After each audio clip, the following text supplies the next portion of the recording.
আসসালামু আলাইকুম। আজকে একটি গল্প শেয়ার করব আপনাদের সাথে। গল্পটি হচ্ছে দুটি ইঁদুরের। তো চলেন শুরু করি। অনেক আগে দুটি ইঁদুর খুব ভালো বন্ধু ছিল।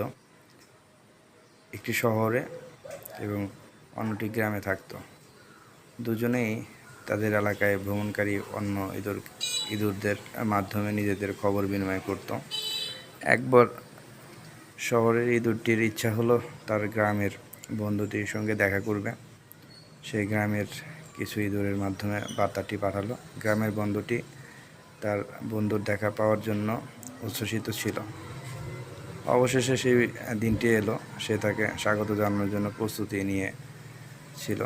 বন্ধুকে বরণ করতে সে ধুতি, কুর্তা এবং ক্যাপের মতো পোশাক পরে হাতে মালা দিয়ে